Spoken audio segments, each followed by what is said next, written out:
신앙과 사유를 더 깊고 넓게 만들 책으로 여러분의 서가를 가득 채우는 시간. 여기는 기독서가 클럽입니다. 저는 오늘의 호스트 김유미입니다. 오늘도 서가를 채워주실 분들 함께 소개하도록 하겠습니다. IBP 우인표 간사입니다. 네, IBP 박예찬 간사입니다. 오늘은 특별히 아주 특별한 게스트 한 분이 계십니다. 네, IBP 설려한 간사입니다.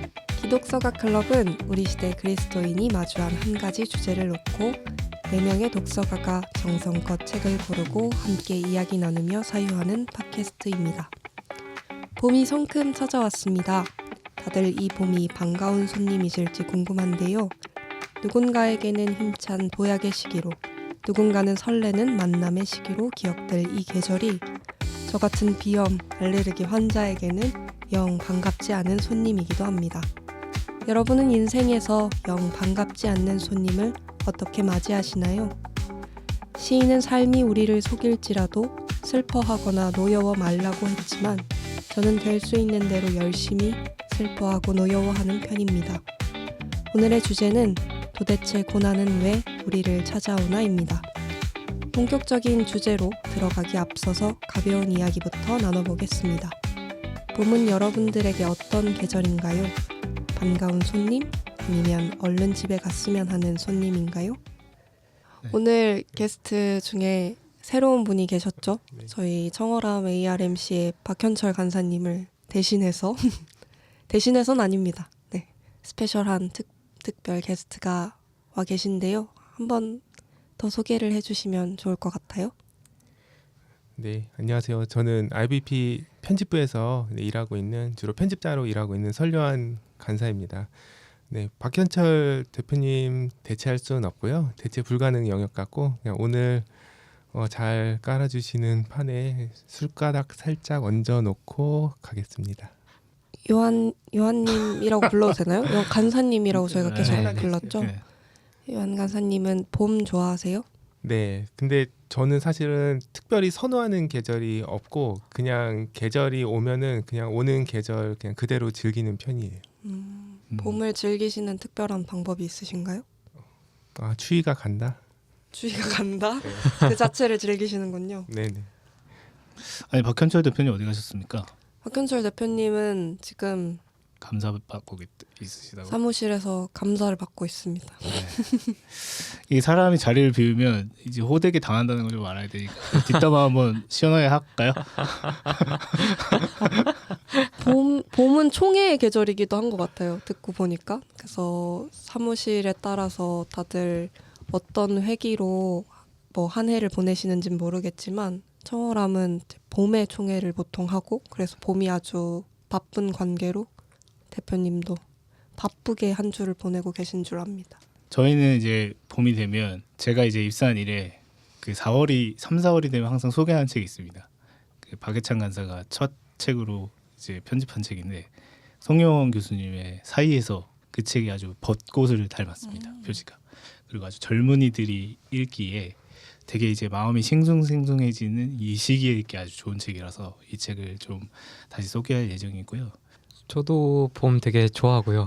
사실 봄이냐 가을이냐가 항상 뭐가 더 베스트인가에 고민을 하게 돼요. 여름, 겨울은 사실 개인적으로는 이제 아웃 오브 사이트고 봄, 가을 중에 뭐가 더 좋냐 하는데 매력 있지만 어쨌든 봄도 꽃의 계절이고 벚꽃도 정말 좋고 전 개나리도 되게 좋아하거든요. 그 샛노란색이 흐드러진 그 광경을 보는 거 되게 좋아하고 가능한 한 오래 있었으면 좋겠다. 여름이 오기 전까지. 그치만 또 봄하면 또 황사와 미세먼지가 또 기승을 부리는 계절이니까 그거는 없이 따뜻하고 온화하고 그런 날들만 계속됐으면 좋겠다. 뭐 그런 생각을 해보게 됩니다.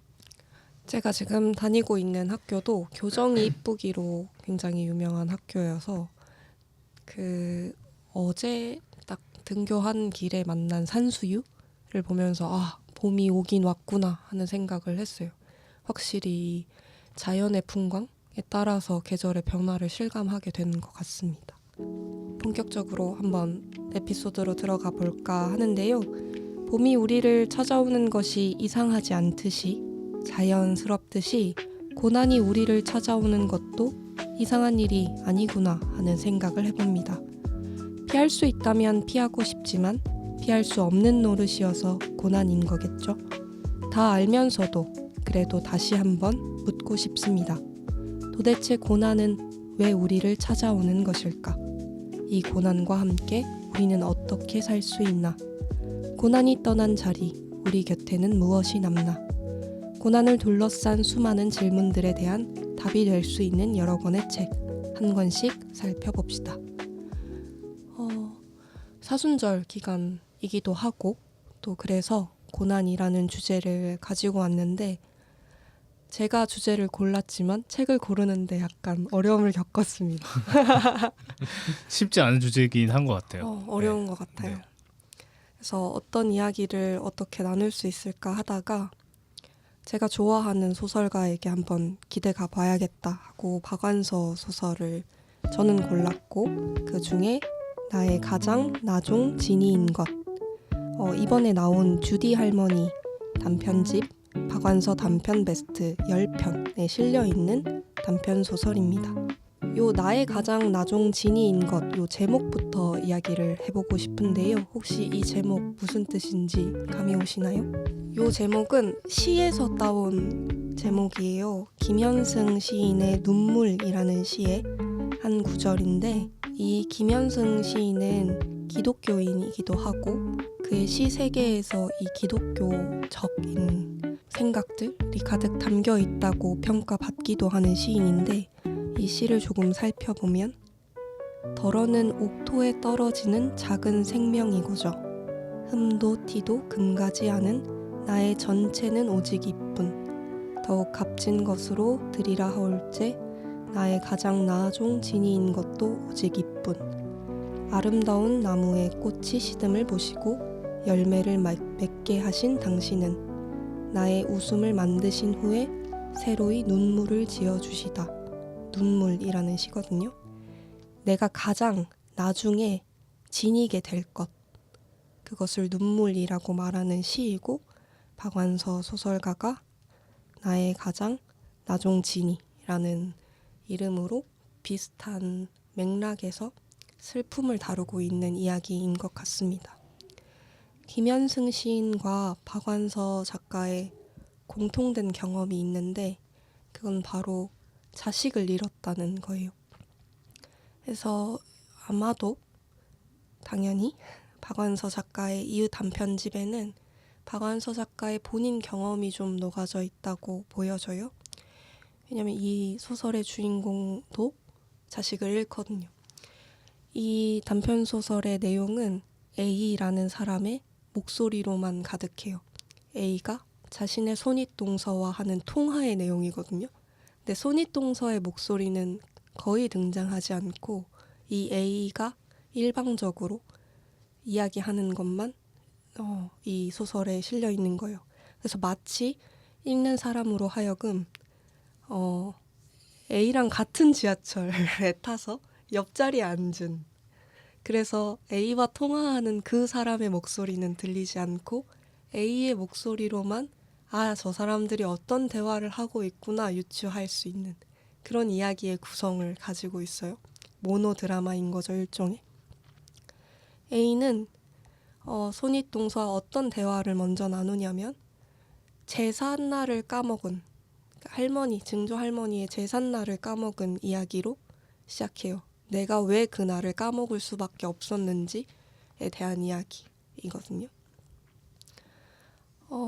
굉장히 수다스럽고 그래서 약간 이 목소리에 질려버리는 이야기였어요. 저는 그 지하철에서 누군가가 되게 시끄럽게 통화하고 있으면 질리잖아요. 그 목소리에. 근데도 몰입하게 되는 거죠. 너무 싫은데 막 저 집에 지금 숟가락 사정까지 다 알게 되는. 그래서 결국에는 이 A를 굉장히 애틋하게 여기고 짠하게 여길 수밖에 없는 그 박완서의 이야기에 좀 설득이 당했어요.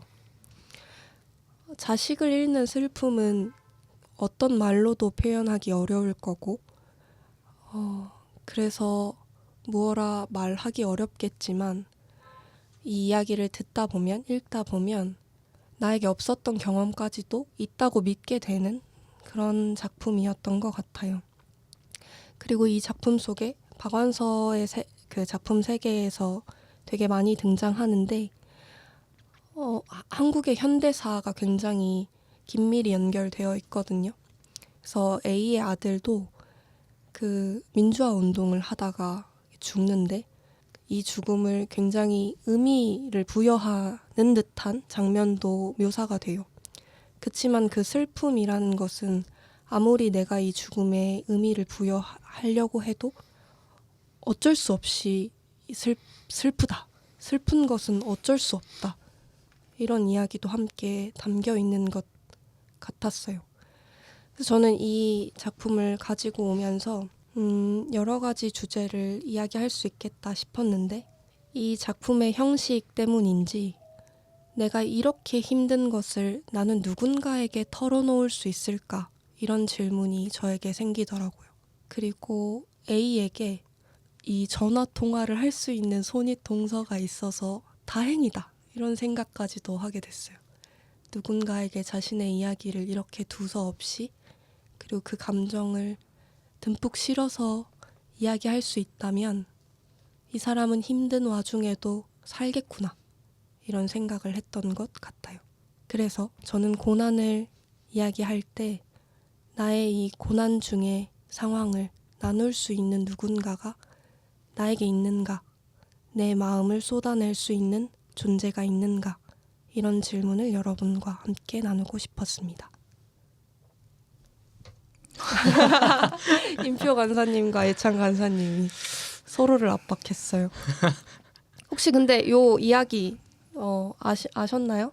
네네 읽어본 작품이었고 근데 박완서 작가는 어쨌든 오빠의 죽음 또 아들의 죽음 이 그에게 너무 큰 어떤 경험이어서 사실 우리 저번에 다룬 그 한 말씀만 하소서도 그 아들의 죽음에 대한 거고 근데 그걸 다룰 때 진짜 서늘하게 다루잖아요.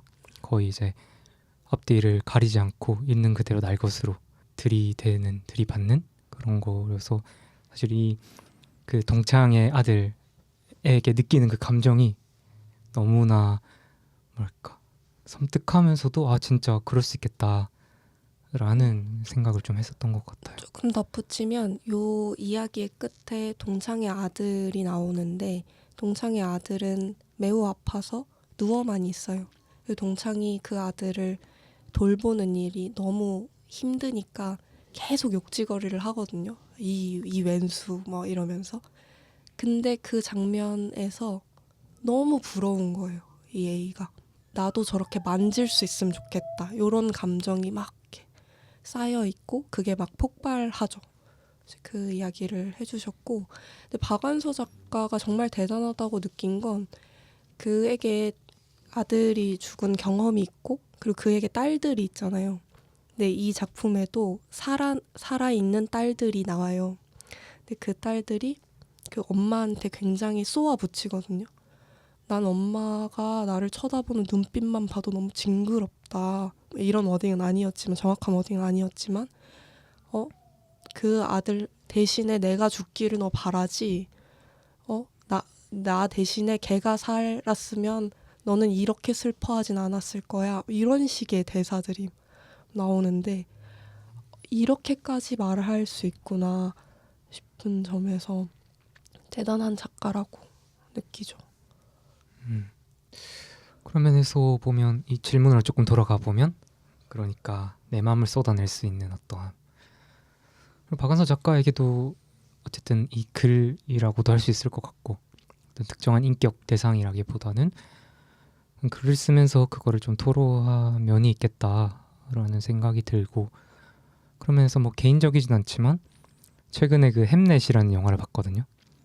그 햄릿에 대한 영화인데 간단하게 스포 없이 간단하게 말씀드리면 이제 두 부부가 어떤 커다란 상실을 겪게 되면서 근데 서로가 서로의 그 마음을 토로할 수 없는 거죠. 이 너무나 이 고통이 크니까 사실 관계의 단절을 일어나면서 근데 결국 마지막 가면 이제 그 소위 예술로서 이렇게 승화가 되는 장면들이 있거든요. 굉장히 감동적이고 의미심장하고 저도 되게 인상적으로 봤는데 그런 걸 생각하면 어떤 매개에 대해서 좀 생각해보게 되는 것 같아요. 토로할 수 있는 매개. 뭐 그 정도 이야기해 볼 수 있을 것 같아요. 나이 들면서 느끼는 건 진짜 고통은 그 고통스러운 삶의 현실을 누군가에게 토로할 수가 점점 없어지는 그런 내 위치와 상황. 그러니까 내가 고통을 맞닥뜨리더라도 내가 고통을 토로하기 시작하면 내 주변에 내가 돌보고 살펴야 할 이들에게 너무 많은 것을 전가하게 돼 버리는 그런 상황들. 그래서 그것들을 좀 이제 끌어안게 되는 상황들이 고통스러운 것 같아요. 그러니까 저도 이제 가족이 생기고 내가 돌봐야 할 아이들이 생겼을 때 이제 더 이상 내가 어떤 내 고통을 막 토로하기가 쉽지 않은 사람이 됐다라고 하는 것. 그래서 저는 박완서 같은 사람이 진짜로 자기의 고통을 누군가에게 자기 피부친 딸에게도 사실 잘 표현할 수 없었고 공감받을 수 없었기 때문에 그런 공적인 글쓰기로 자기의 어떤 고통들을 이렇게 해결해 나가지 않았나 이런 생각이 들어요. 그래서 시를 짓고 그래서 작품을 만들고 그래서 글을 썼던 많은 그 사람들의 삶을 들여다보면 결국엔 고통스러워만 할 수 없어서 그것이 좀 건강한 무엇으로 영원히 남을 수 있는 어떤 공을 들였다 이런 생각을 해보게 되는 거죠. 실제로 이 작품을 쓰기 전에 그 박완서 작가가 아들을 잃고 너무너무 힘들어하니까 박경리 작가가 박완서를 불러서 밥을 헤매기면서 써야 된다. 써야 살 수 있다. 이런 말을 했다고도 알려져 있어요. 그래서 방금 하신 말씀들이 그런 맥락에서 이해될 수 있을 것 같습니다. 네, 굉장히 메타적으로 답변하시는데 저 이 질문 보면서 굉장히 개인적인 질문을 의도하셨던 것 같기도 하고 그래서 제 인생을 좀 돌아봤거든요. 근데 사람마다 성격이 있는 것 같아요. 어떤 자기에게 주어진 경험을 어떤 식으로든 밖으로 표현을 해야 되는 사람이 있고 아니면은 삭히는 사람이 있고 그리고 이제 사람이 이제 기질적으로 하는 고통이나 고난 같은 힘든 상황을 거기에 이제 뛰어드는 사람이 있고 거기에서 살짝 떨어지려고 하는 사람이 있고 그게 당장 내가 겪고 있는 경험이라고 할지라도 근데 저는 저희 이제 부원 중에 한 분이 그런 후자 같은 기질인데 저도 약간 그런 기질이 있는 것 같아요. 그럼 이제 뭐 고통의 현장에서 벗어나려고 한다 그런 의미라기보다는 막 정서적으로 이렇게 거리를 딱 두려고 이렇게 하는 그런 게 있어요. 그게 바로 당장 제 일이라고 하더라도 그래서 그렇게 되면은 이제 여기서 이제 전적으로 무엇할 수 토로할 수 있는 존재라고 하면은 이런 성향을 가진 사람일수록 토로할 수 있는 그러니까 존재가 점점 이제 사람은 아니게 되는 경우가 많아서 저도 사실 그렇기는 해요. 아, 내가 사람들한테는 잘 이런 얘기를 안 하는구나 싶어서 그렇게 하면 이제 뭘로 해결을 할까? 하지만 외면할 수는 없는 일인데 그러면은 일기를 썼던 것 같기도 하고 아니면은 아직 그 제 인생에 이 정도로까지 충격적인 일은 그러니까 지극히 개인적으로는 없어서 그런가? 그러니까 어느 정도 시간이 지나고 회복하고 다음 어떤 거 그러니까 나는 이제 어떻게 하지 뭘 할지 그런 쪽으로 주로 생각을 해왔던 것 같아요. 그래서 네, 보통은 이제 많이 스스로 이렇게 알아서 이제 안에서 해결하면서 이제 살아왔던 것 같아요. 저는 이제 그러면서 살아와서 근데 그러면서 이제 이 질문 통해서 내가 이렇게 살아왔구나 하고 인생을 좀 돌아보게 됐죠. 사실 개인적인 이야기를 좀 듣고 싶기도 했는데 너무너무 개인적인 이야기이기 때문에 쉽게 청할 수 없었던 것 같기도 해요. 그렇지만 저는 특히나 오인표 목사님께서는 하나님을 이야기하지 않을까 기대했는데 않으시나요? 하나님한테 별로 이렇게 안 하시나 봐요? 저는 제가 요즘 엔도슈샤크의 침묵 읽고 있거든요. 저는 기본적으로 하나님은 이 소설에서 얘기하는 것처럼 침묵하시는 이미지가 되게 강하다고 생각해요. 근데 저는 이 침묵을 보면서 하나님이 되게 계시다 이런 생각을 하게 되거든요. 어떤 걸 보냐면 이 주인공이 계속 이리저리 끌려다니면서 그 신도들, 그러니까 가톨릭 신도들로 일본에서 살았던 그 사람들을 다 마주하게 되잖아요. 그 처절한 삶들을.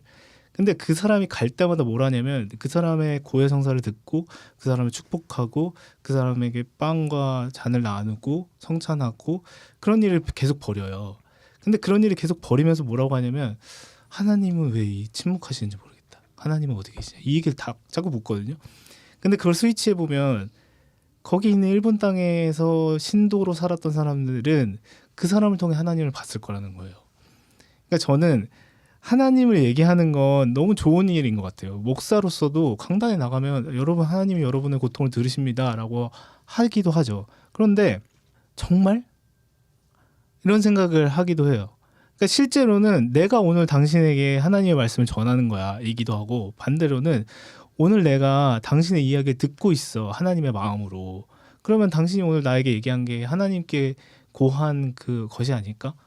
라고 하는 것. 누군가 당신에게 하나님처럼 당신의 이야기를 들어주고 있는 게 아닐까?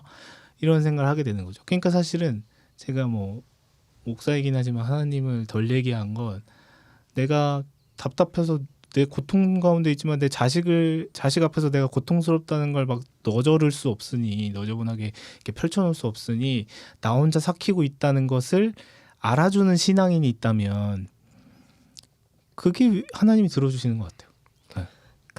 요 소설을 소개하면서 이 A라는 화자만 계속 말하고 있다고 말씀드렸잖아요. 그리고 이 통화의 상대가 되는 손윗 동서에 말은 없고, 근데 이제 소설의 말미에 보면 그가 울고 있다는 정황이 드러나거든요. 그 통화의 상대가 울고 있구나. 그런 면에서 방금 오인표 간사님이 이야기하신 그 침묵하신 하나님의 모습이 사실 좀 느껴지는 이야기이기도 했어요. 그래서 그 침묵을 이야기해 주셔서 너무 감사했고. 근데 그거 아세요? 그 지하철에서 전화 통화 들을 때 되게 짜증나잖아요. 그 짜증나는 이유가 상대방의 이야기를 듣지 못하기 때문이에요. 그러니까 대화가 발생하는데 한쪽만 듣기 때문에 앉아있는 사람은 그 맥락을 이해할 수 없으니까 스트레스 지수가 확 올라간다는 거예요. 근데 저는 하나님을 각자 마주한 사람들을 바라보는 것도 약간 그런 불쾌지수와 스트레스 지수가 올라가는 것 같긴 해요. 이 사람은 하나님의 얘기를 들었대, 하나님과 대화한대 라고 하는 걸 이렇게 보면 뭐라는 거야 지금 이렇게 생각 들잖아요. 그런 맥락에서 보면 다시 이제 제가 얘기했던 걸로 모두자면 각자의 하나님과 발생한 이야기들은 사실 우리가 모른다. 근데 서로의 마음을 더 헤아리려고 내가 직접 그 대화의 대상이 되려고 노력하는 그 수고들이 그리스도인다운 태도가 아닐까. 도대체 고난은 왜 우리를 찾아오는 것일까? 그 이야기의 해답까지는 될 수 없겠지만 조금의 힌트를 저는 나의 가장 나종 진이인 것, 박완서 작가의 단편 소설에서 찾은 것 같습니다. 다음 책 해보도록 하겠습니다. 저는 오이디푸스 왕 책을 가지고 왔습니다. 너무나 유명한 작품이셔서 뭐 줄거리나 내용도 어느 정도는 알고 계실 테지만 듣고 까먹고 하는 게 이제 고전이잖아요. 그래서 한 번 더 내용을 짚어보면서 또 이 안에서 고통과 고난은 어떻게 닥쳐오고 역할을 하는가, 이런 부분들을 함께 생각하면 좋을 것 같습니다. 테베라는 국가에 역병이, 그러니까 전염병이 막 돌기 시작하거든요. 그래서 이제 거기 종교 사제들이 오이디푸스에게 찾아가서 역병을 해결해 달라고 요청을 하거든요. 그러니까 사제들이 아폴론의 신탁을 받는데 어떤 신탁을 받냐면 라이오스를 죽인 자를 이 도시에서 제거해라 라는 신탁을 받아와요. 라이오스는 테베의 선왕, 그러니까 오이디푸스 이전의 왕이었어요. 그가 나라 밖을 나갔다가 강도를 만나서 비극적인 죽음을 당해서 왕이 공석이 되거든요. 그래서 이제 그 자리를 오이디푸스가 들어오게 되는 상황이었는데 이 라이오스를 죽인 자를 잡아내야 된다라고 왕이 요청하는 거죠. 그래서 오이디푸스가 이 왕을 죽인 사람을 추적하는 게 이 내용이기도 한데, 그러니까 라이오스는 어떤 신탁을 받거든요. 아이를 낳으면서. 그러니까 과거 이야기예요. 지금 역병 이전에 라이오스가 신탁을 받는데 그게 무슨 신탁이냐면 너가 낳는 아들이 그 너를 죽인다. 아버지를 죽이고 그리고 어머니와 동침할 거다라는 신탁을 받아요. 그럼 당연히 이제 왕은 큰일 난 거죠. 그럼 이 아이를 좀 처치하려고 하거든요. 이 아이가 태어나자 이 양치기한테 얘 좀 아무도 모르게 그냥 버리든지 죽이든지 알아서 해라 하면서 하는데 양치기는 이 아이를 못 죽이고 여찌저찌해서 옆 나라의 왕의 양자로 가게 돼. 근데 이 사람이 바로 오이디푸스인 거죠. 버려진 아이가 오이디푸스였다. 라는 게 어쩜 반전이라면 반전인 거죠. 그러니까 유기하려고 버렸지만 이 버려진 자가 어찌저찌 살아남아서 오이디푸스가 그 옆 나라에서 장성하게 되고 어느 날 이제 오이디푸스가 그 신탁을 알게 되거든요. 자기한테 주어진 내가 받은 신탁이 내 아빠를 죽이고 내 엄마와 동침하게 되는 거구나 해서 깜짝 놀라서 자기가 살던 나라에서 도망쳐 나와요. 그러니까 양자로 가게 된 옆 나라에서 도망쳐 나오거든요. 그러니까 위험을 소위 운명을 피하고자 도망쳐 나온 거죠. 근데 그 도망쳐 나오는 길에 그 어떤 무리랑 충돌하게 되고 그 갈등 속에 죽여버리거든요. 그 헤드를. 근데 그 헤드가 이제 라이오스였던 거죠. 그러니까 아버지. 그렇죠. 네. 아버지를 그렇게 죽여버리게 되는 거죠. 이렇게 돌고 돌아 이 운명이 이렇게 연결이 되고. 근데 여기서부터 이제 또 우리가 잘 아는 얘기가 나오거든요. 그래서 얘를 죽이고 떠도는 와중에 스핑크스를 만나게 됩니다. 오이디푸스가. 아침에는 4발로, 뭐 점심에는 2발로, 마지막에는 3발로. 이 질문을 하면서 그 테베 옆에서 테베 사람들이 이제 잡아먹었던 수수께끼를 못 풀자 잡아먹었던 스핑크스를 만나게 되고 오이디푸스가 이 수수께끼를 풀어버리면서 이 테베의 평화를 가져다 주는 거죠. 그 테베 영웅이 갑자기 되어버리고 그 테베의 왕이 되게 된 게 오이디푸스의 어떤 전 맥락인 거죠. 그래서 이제 테베 왕이 됐다는 거는 이제 라이오스의 그 아내이자 오이디푸스의 엄마였던 이 이오카스테를 왕비로 들이게 되면서 이 운명이 그 신탁이 그대로 이루어지게 되는 이야기인 거죠. 그래서 이 모든 것을 알게 된 이 둘, 그러니까 왕비와 오이디푸스 왕은 이제 비극적인 결말을 맞게 되는데 왕비는 자결을 하게 되고 오이디푸스는 이제 눈을 찌른 채 그 나라에서 떠나게 되는 이야기입니다. 이렇게 좀 줄거리 쭉 설명드렸는데 아무래도 이 운명에 대해서 좀 생각이 들었던 것 같아요. 물론 기독교의 그 배경과는 다른 그 헬레니즘 그리스의 어떤 신앙 생각이고, 그러니까 이 고난이라는 것이 과연 피할 수 있는 것인가 아니면 내가 어떻게 헤쳐나가 볼 수 있는 것인가 라는 그 고민 속에서 그리스의 사람들은 그 운명이라는 거를 조금 중요하게 생각했던 것 같아요. 내가 피하려고 아무리 도망쳐도 결국에는 기이한 형태로 다시 나를 찾아와 버리는 거. 그래서 내가 어쩔 수 없이 그거를 맞닥뜨려야 할 수밖에 없는 것을 운명이라고 보는 거죠. 그럼 이제 기독교의 맥락인 우리의 상황으로 좀 가져와 보면 우리도 그런 고민을 하게 되잖아요. 전능하다고 이야기하는 하나님 있는데 고통은 왜 찾아오며 거기서 우리는 또 자유의지가 있다라고들 하는데 그럼 그 자유의지는 얼마만큼 뭔가 이 상황을 바꿔낼 수 있는 건가? 뭐 흔히 칼뱅이 애정서를 이미 다 구원받는 사람이 정해져 있다는데 그럼 우리는 여기서 뭐 어떤 노력이 필요한 건가? 뭐 여러 생각들을 각자의 신앙 속에서 하게 되는 것 같아요. 그래서 그런 이야기를 조금 해보면 좋겠다 싶어서 어떤 직접적인 기독교 맥락 이야기보다는 조금 빗대보면서 고민해 볼 수 있는 오이디푸스 책을 가지고 와 봤고요. 그래서 좀 연결해서 할 수 있는 질문은 그 운명이라는 그 기호랄까요? 그거를 기독교적으로 가져와서 하나님의 어떤 섭리 또는 계획과 이 고통 그리고 나의 어떤 노력 소위 자유의지 등등이 복잡한 그 딜레마를 뭐 신학적 해답이라고 하지 그렇지만은 각자는 좀 어떻게 고민하고 있고 또 어떻게 신앙하고 있는지 좀 나눠보면 어떨까 싶습니다.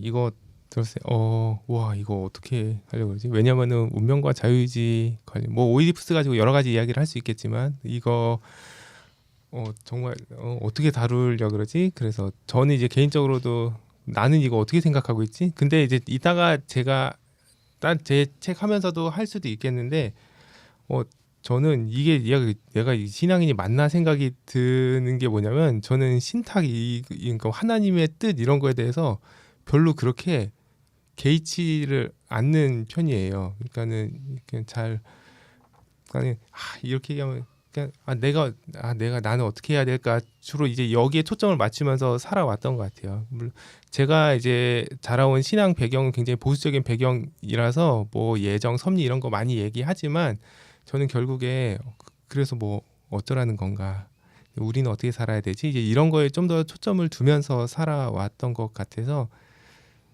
먼저 다른 분들 얘기를 들어보고서 제 얘기를 하려고 했었죠.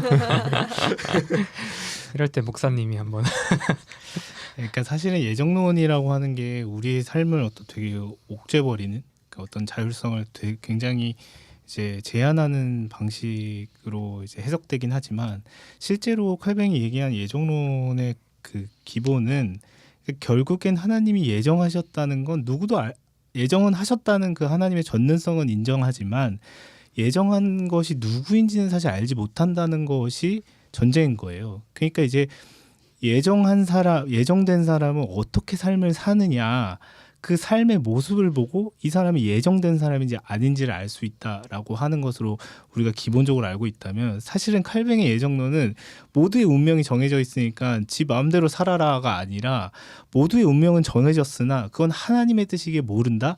하지만 그 정해진 사람을 우리가 어떻게 볼 수 있냐면 그 사람의 정말 그 덕스러운 삶의 행동, 그리스도인다운 삶의 행동으로 우린 볼 수 있다라고 하는 거면, 그 운명을 내가 덕스러운 삶을 사는, 그리스도인다운 삶을 사는 그 방식으로 이제 증명할 수 있다는 거죠. 이렇게 반대로 얘기하면 그 덕스러운 삶을 살아가는 것을 내 자유의지로 할 수 있고, 그다음에 그 예정은 그 내가 그렇게 사는 삶을 이제 증명하는 어떤 배경이 되는 거죠. 그러니까 뭐랄까, 요즘 막 한국 교회도 막 무속이 막 넘쳐 흘러서 뭐 정해진 운명을 뭐 읽어낼 수 있는 것처럼 이제 우리가 얘기하기도 하지만, 사실 결국엔 하나님의 예정하심, 하나님의 섭리를 우리가 신학적으로나 신앙적으로나 그걸 그렇지 않다라고 하기 어려운 건 사실인 것 같아요. 하지만 그렇다고 하나님께서 우리에게 그에 맞는 삶을 살 자유의지를 주시지 않았냐? 그건 또 아닌 것 같단 말이죠. 자유의지를 분명히 주셨고, 만약에 자유의지가 없었다면 하나님이 자기 신이 창조한 그 피조물에게 뒤통수 맞지는 않았겠죠. 그러니까 선악과를 먹게 되는. 그러니까 그 균형을 잘 잡는 게 중요하다는 생각인데, 분명한 하나님의 전능하심을 전제로, 하지만 나를 사랑하심으로 나에게 어떤 의지와 기회를 주신 것에 대한 어떤 것을 양단을 살폈을 때, 저는 오이디푸스의 어떤 것처럼 운명으로 어떻게 벗어날 수 없는 그런 어쩔 수 없이 찾아오지 않겠나, 뭐 이런 생각보다 결국엔 오이디푸스도 그 어떤 공동체의 헤드를 죽이지 않을 수도 있었다. 살인을 선택하지 않을 수도 있었다. 그 살인한 그 대장의 아내를 취하지 않을 수도 있었다. 뭐 이런 선택의 기로가 있었으니까. 되게 지금 목사 같았나요?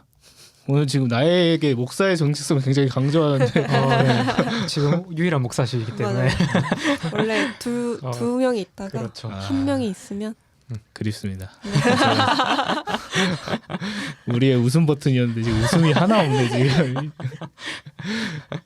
저는 그 예찬 간사님이 준비하신 이 질문이 이 뭐 하나님의 계획과 고통에 어떤 관계가 있을까 하는 질문이었지만, 제가 듣기에는 고통의 의미를 묻는 질문처럼 들렸어요. 이렇게 많이 묻잖아요. 도대체 난 왜 이런 고통을 겪나? 이 고통에는 무슨 의미가 있나?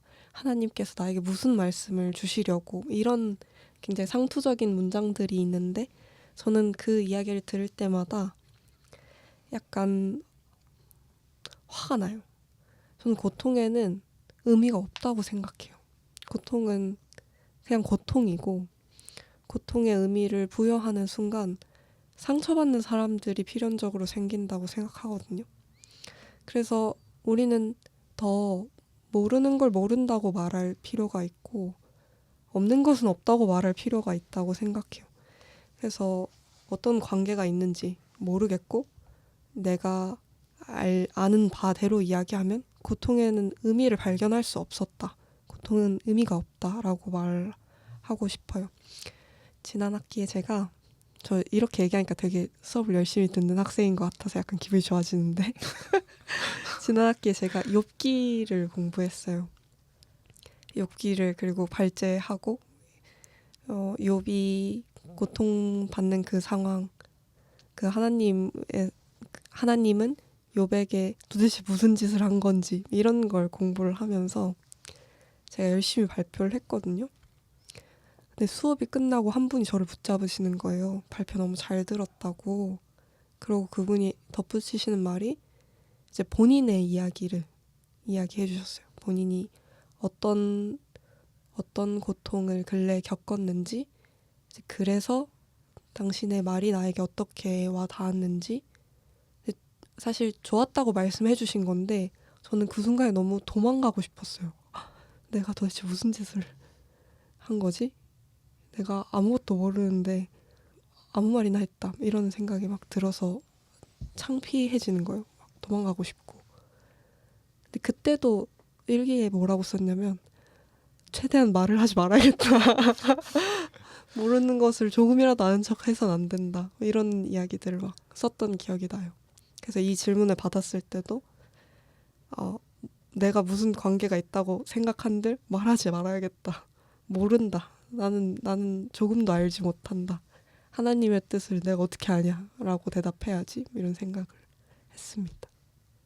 그러니까 결국 딜레마를 만나게 되는 것 같아요. 결국 고통이 어렵다는 게 이런 딜레마가 존재하는 것 같고, 사실 적극적으로 동의하고 또 동시에 말해줘야 한다라는 면도 있잖아요. 고통에 대해서는. 그러니까 그 양극단을 같이 가지고 있는 게 사실 고통의 어떤 특성이라는 생각이 들고, 네, 그렇습니다. 뭐 뒤에 책에서 좀 더, 네. 근데 저는 이제 고통을 무의미하게 해석하는 방식도 그 고통 앞에서 참 진솔해지는 방법인 것 같아요. 근데 다만 성경에 보면 라헬의 눈물이라고 하는 그 말이 나오거든요. 근데 그것은 라헬이 자기 자식이 죽었을 때 흐르는 눈물의 그 상황에서뿐만 아니라 이스라엘이 겪는 고통에서 라헬의 눈물이라고 하는 표현이 자주 쓰여요. 그렇다는 건 그들이 맞닥뜨린 고통을 이름 지어준 거잖아요.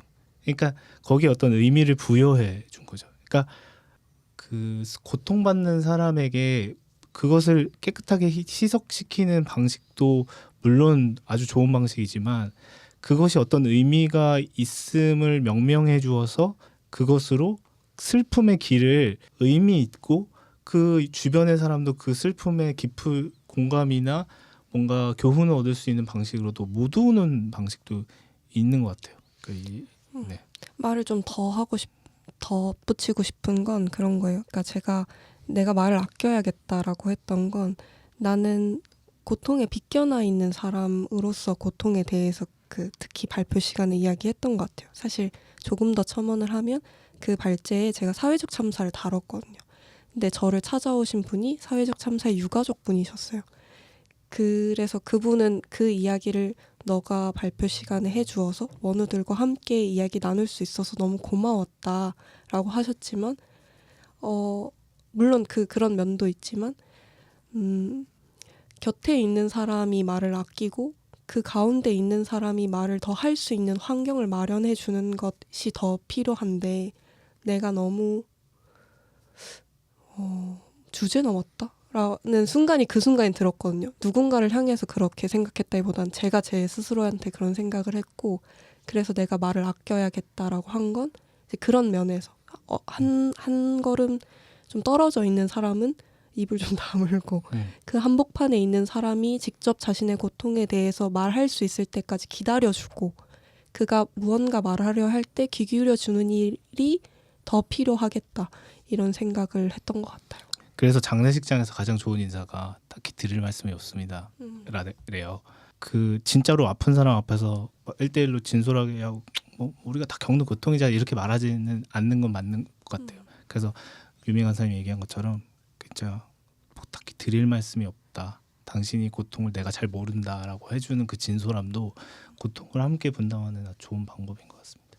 근데 유미 간사님 말씀하신 게 그 스피박이 쓴 책 중에 제가 굳이 이제 이걸 꺼내야 되나 굳이 이런 표현들 그냥 서발턴 말할 수 있는가라는 책 제목도 있는데 근데 저는 이제 그거가 촉발하는 고민들이 있잖아요. 그 서발턴을 굳이 다른 사람이 입을 통해서 말해야 되는가라는 문제의식을 거기에 대해서 제기를 할 수도 있었을 텐데 저는 근데 한 일견 동의하면서도 동시에 내가 누군가의 얘기를 대신 한다고 할 때는 저는 크게 두 가지가 있는 것 같아요. 하나는 최대한 공감하려고 하는 가운데 하는 이야기가 있고 주제 넘게 하는 이야기가 있을 텐데 전자의 경우라면은 저는 나도 나의 고통을 잘 모르기 때문에 최대한 이렇게 눌려 있는 경우도 있다고 생각하는데 그럴 때는 그러니까 언어를 부여한다는 게 굉장히 폭력적인 일일 수도 있어서 제가 굉장히 조심스럽긴 하지만 그래도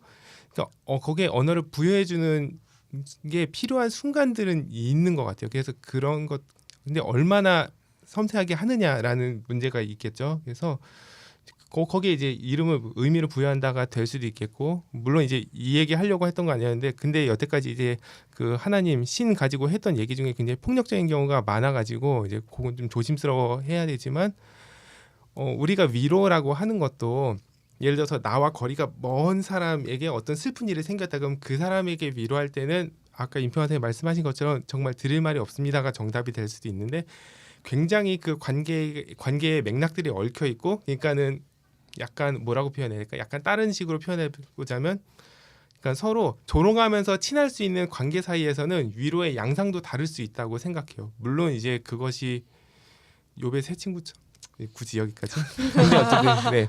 근데 그 관계의 맥락에 따라서 또 우리가 위로하는 방식도 다를 수 있고 그래서 고난을 위로할 때도 이게 대체적으로는 조심해야겠지만 맥락이 중요하고 그 맥락에 따라서 달리 접근할 수도 있다라는 생각도 동시에 하고 있습니다. 저는 이제 그래서 장례식장에 가면 이렇게 들을 말씀이 없습니다. 이기도 하면서 그 슬픔을 위해서 곡해주는 사람들이 있거든요. 옛날에 이게 성경에도 보면 예수님 장사 지낼 때 곡해주는 여인들이 있잖아요. 옛날 여러분들 상여 동네에서 나가는 거 못 보셨죠? 저는 상여 나가는 거 봤거든요. 어렸을 때 외할머니 댁에서 그런 거 보면 곡해주는 사람이 있어요. 어야 하던가 아니면 이렇게 막 곡소 아이고 하든 그게 이제 너 어째서 슬퍼 저째서 슬퍼가 아니라 그 사람을 위해 대신 이제 울어주는 거죠. 그게 이제 그 장례식장에 양단의 모습으로 있다. 이런 걸 살펴보면 네. 우리가 얘기 나누는 그런 뭐 고통 앞에서 내가 모르니 진솔해야 하는 것도 너무 좋은 표현이고 하지만 그를 위해서 헤아릴 수 없는 고통을 같이 울어주고 또 길을 만들어주는 것도 좋은 것 같아요. 네, 많은 이야기가 나왔는데요. 좀 다시 책으로 돌아가면서 갈무리를 하자면 오이디푸스 왕 그 아리스토텔레스가 아마 했던 것 같은데 그러니까 비극이 무엇인가를 정의할 때 이제 고귀한 인물이 몰락하는 게 비극이다 뭐 이렇게 정의를 하더라고요. 그러니까 결국 저도 오이디푸스와 이 고통 고난을 했을 때 오이디푸스가 어떤 자세로 어떤 태도로 이거를 겪어 나가는가에 대해서 좀 고민하게 됐던 것 같고 아까 그 요한 강사님 얘기했던 것처럼 이 고난의 뭐 의미나 또는 뭐 하나님의 어떤 뜻 이런 거는 모르겠지만 결국 그 안에 저는 뭐 이건 근거 없는 믿음이지만 어쨌든 내가 어떻게 해야 될 뭐랄까요 할 수 있는 뭔가 나의 목 그러니까 고난을 겪는 가운데 내가 어떤 태도로 이거를 임하고 혹은 견뎌내고 혹은 주위 사람들과 연대할지 이런 고민의 여지는 있겠다라는 믿음을 가지게 되는 것 같고 그런 면에서 또 오이디푸스 왕에 대한 뭐 고민과 성찰을 해볼 수 있었던 것 같습니다. 요한 강사님의 책을 깊이 나눠보죠. 제가 최대한 말을 진짜 안 하려고 막 하면서도 오늘도 소개를 짧게 하려고 하는데 토마스 로옹이라는 분이 쓴 고통과 씨름하다라는 한국어판 제목으로 나온 책이고요. 이 책의 이제 원래 이제 영어 책인데 원 제목은 What Shall We Say일 거예요. 이 책은 우리가 경험할 수 있는 무고한 고통들이 많이 있을 텐데, 그리고 그러한 고통 속에서 신정론에 대한 문제가 특히 이제 그 신을 사유하는 사람들에게서는 제기가 되고, 그럼 어떻게 그것을 설명할 것인가에 대해서 역사적으로 여러 가지 이야기들이 있었는데, 로운 같은 경우에는 결과적으로는 전통적인 신정론 논의에 대해서 그냥 비판적인 태도를 취하면서 결국에 우리의 논의의 패러다임은 이게 좀 약간 심심한 결론이긴 한데 이제 목회적 돌봄으로 전환을 해야 된다라고 얘기를 하고 있어요. 그리고 목회적 돌봄이라고 한다라고 하는 것은 그러니까 종말론에 대한 이제 소망을 우리는 이제 그러니까 하나님에 대해서 하나님에 대해서 여타저타 뭐 의미를 부여한다든지 설명을 하려고 한다든지라고 하는 거는 결과적으로는 우리의 소망이 투사된 것이기 때문에, 그리고 우리의 소망을 투사하는 방식으로는 늘 실망할 수밖에 없기 때문에 그냥 미래의 소망을 두는 방식으로밖에 이야기를 할 수가 없지 않겠느냐라고 하는 것이 결국에 이 책에서 얘기하는 결론이에요. 그래서 이 책의 세부 내용들은 다 이거를 이제 논증하는 내용들이라서 굳이 긴 설명을 하지는 않아도 될 것 같아요. 그럼에도 이제 이 책을 한번 읽어보시면은 이제 좋을 것 같은 게 그냥 평범한 논지 구성일 수도 있어요. 우리가 경험하는 이제 큰 비극들, 그게 뭐 자녀의 죽음이 됐건 전쟁의 상흔이 됐건 그러한 것 속에서 우리는 어떻게 하나님께서 여기에서 우리가 여태까지 해왔던 이야기 어떤 뜻이 있을까, 어떤 의미가 있을까? 아니, 그런 거는 다 완전히 의미가 없는 내용인 거고, 인간을 모독하는 식으로 가든지 신을 부정하는 식으로 가든지 이렇게 될 수밖에 없기 때문에 그냥 기독교적 소망만 잡고 간다, 이제 그런 식으로 쓰는 책이에요. 준비하신 질문을 조금 더 네. 소개해 주세요. 고통을 겪는 현장에서 하나님은 어떠한 모습으로 계실까요?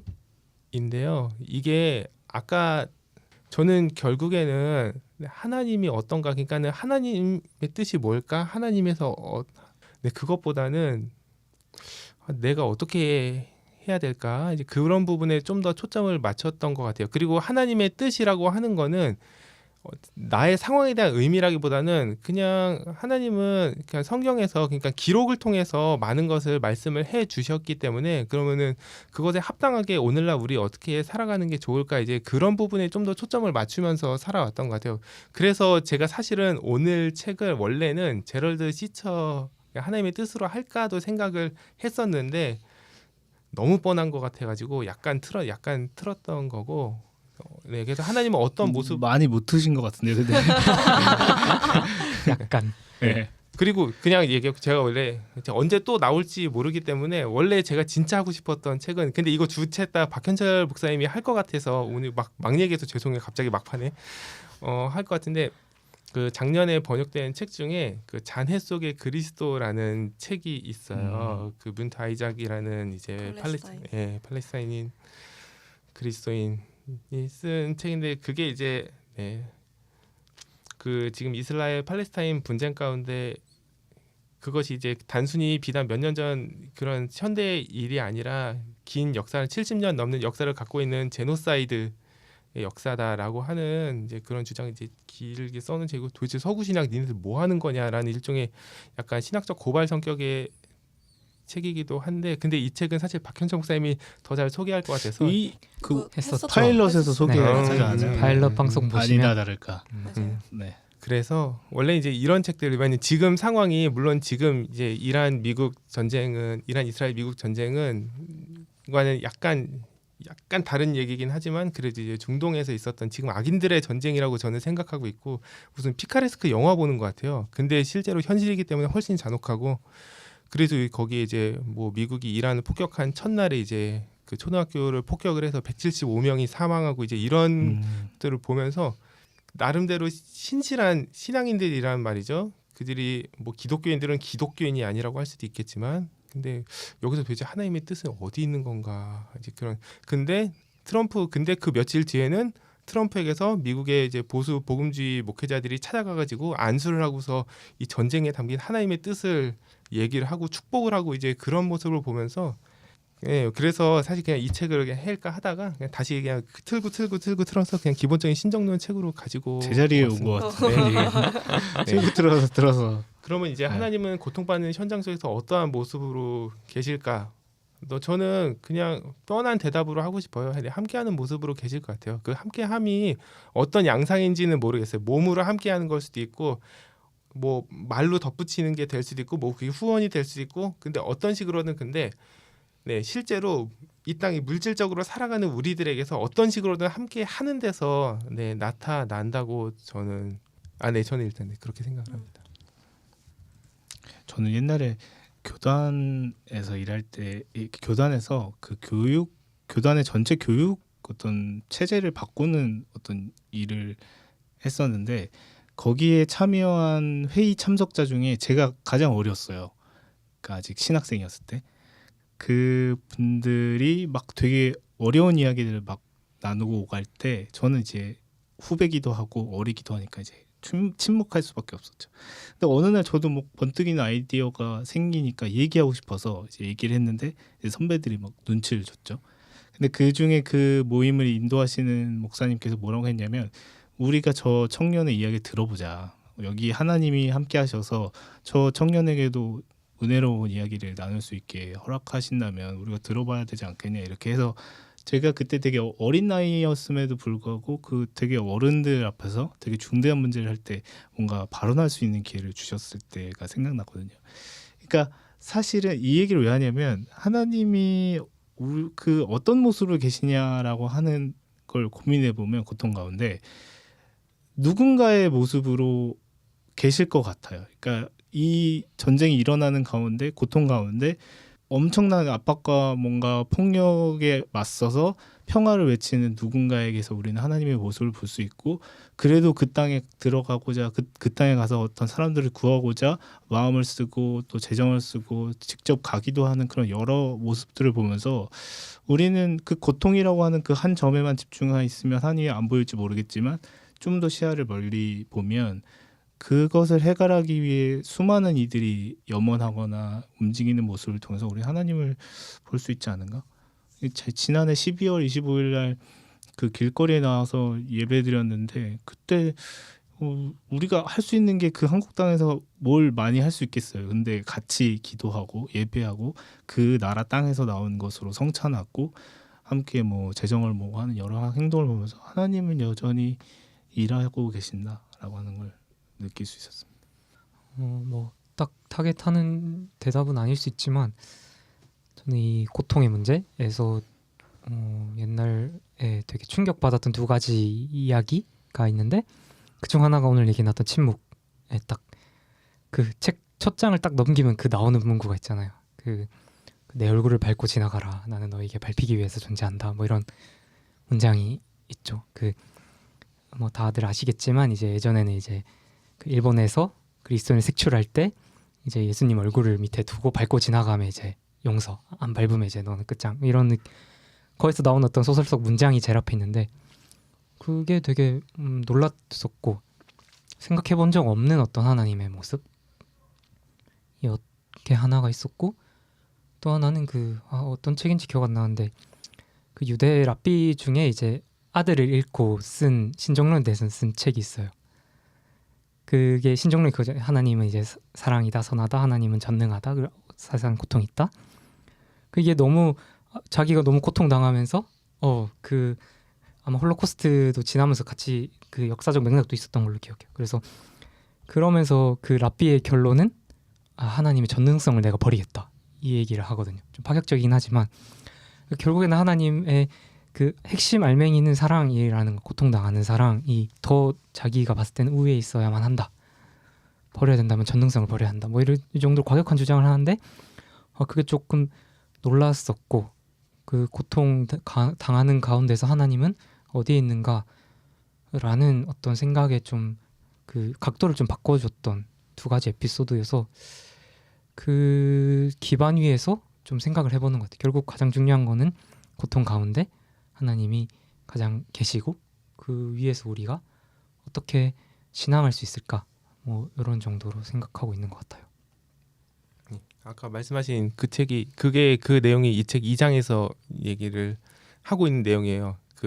그게 하나님은 존재한다. 하나님은 전능하다. 하나님은 선하고 사랑이다. 세상에는 무고한 고통이다. 이 네 개가 그러니까 게임이 안 된다라고 하는 거예요. 그러니까 이게 일종의 체스라고 한다면 성립할 수 없는 게임이다. 그래서 이제 전통적인 신정론에서 얘기하는 네 가지의 명제가 양립 불가능하기 때문에 이제 거기에 비판하는 논조로 계속 이제 이야기를 하고 있죠, 저자가.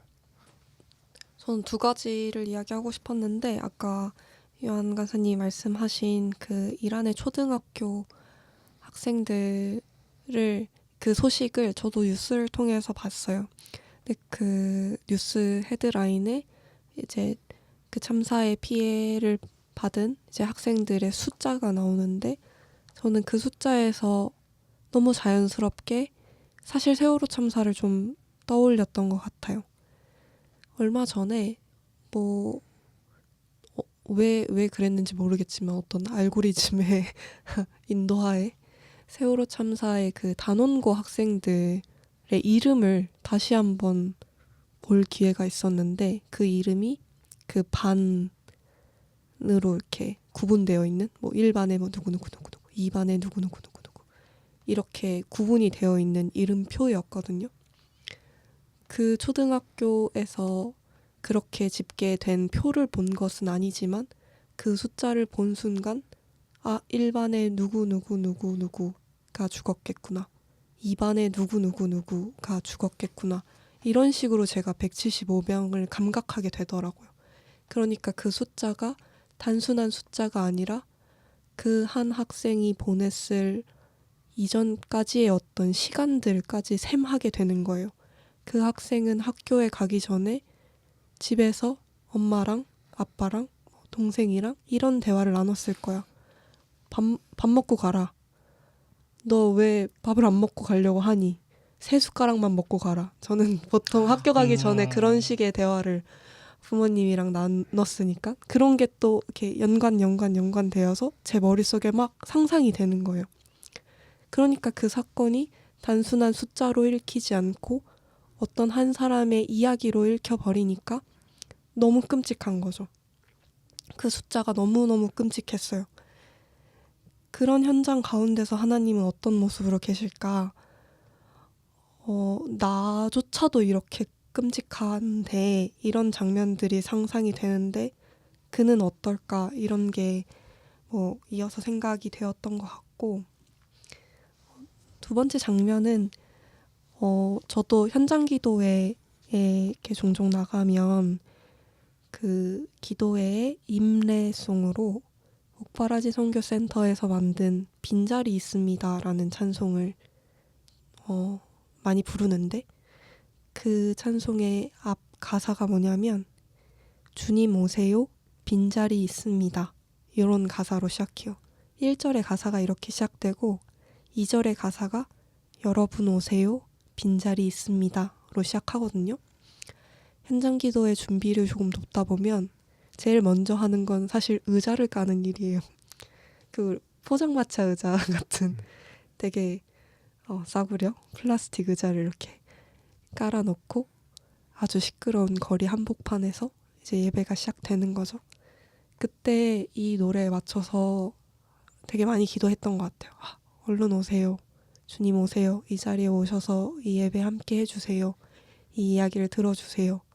그리고 동시에 이 거리를 지나는 사람들에게도 똑같이 요청하게 됐던 것 같거든요. 여러분 오세요. 여기 앉아서 잠깐만이라도 이 이야기를 들어주세요. 이런 이야기를 저도 모르게 굉장히 자연스럽게 했던 그 순간도 같이 떠올랐어요. 네, 오늘 굉장히 봄 이야기로 시작해서 아주 마음 무겁게 여러 가지 이야기를 나누었던 것 같습니다. 오늘 시간을 이렇게 마무리해보려고 하는데요. 나의 가장 나종 진이인 것의 한 대목을 읽어드릴게요. 이제부터 울고 싶을 때 울면서 살 거예요. 떠내려갈 거 있으면 다 떠내려가라죠. 뭐 아무렇지도 않은 것처럼 꾸미는 짓도 안 할 거고요. 생때 같은 아들이 어느 날 갑자기 이 세상에서 소멸했어요. 그 바람에 전 졸지에 장한 어머니가 됐고요. 그게 어떻게 아무렇지도 않은 일이 될 수가 있답니까? 어찌 그리 독한 세상이 다 있었을까요? 그러게요. 어찌 그렇게 독한 세상이 있는 걸까요? 도대체 고난이 왜 우리를 찾아오는 걸까요? 어떤 질문은 책을 쌓아놓고 읽어도 답을 영 모르겠습니다. 어떤 독서는 모르는 것을 더욱 명확히 모르겠다 말하기 위한 것인지 모르겠습니다. 정직하게 모르겠다 말하고 나면 그제야 찾아오는 맑은 슬픔과 맑은 기쁨이 있는 것 같아요. 여러분에게도 그 맑은 손님이 찾아오기를. 책으로 신앙과 삶을 깊이 사유하는 시간 기독서가 클럽. 다음 시간에 다시 찾아뵙겠습니다. 감사합니다. 감사합니다. 근데 오늘 참여하셨는데 어쩌셨는지 한마디 해주시죠. 에필로그 참여하신 한마디요? 쿠키. 쿠키. 제가 하려는 얘기 너무 무거워가지고 계속 고난 생각만 지금 계속 하고 있어가지고 사실 하고 싶은 말씀이 더 많으셨죠, 그죠? 아니 하고 싶은다라기보다도 원래 이거 고난하면 이거 문제인데라고 생각하고 있는 게 있긴 했죠. 왜냐면 제 말에 대한 다른 얘기가 있기 때문에 뭐 지금 계속 이 얘기 지금 하는 아니 건 그냥 아니죠. 오늘 소감만 얘기해 주시면 시키는 것만 했으면 좋겠는데. 네 오늘 함께 불러주셔서 감사하고요. 고난이라 좀 제가 자꾸 톤이 이렇게 어둡게 다음엔 좀 밝은 주제로 저희가 불러드리겠습니다. 유쾌한 주제. 아무튼 감사합니다. 네.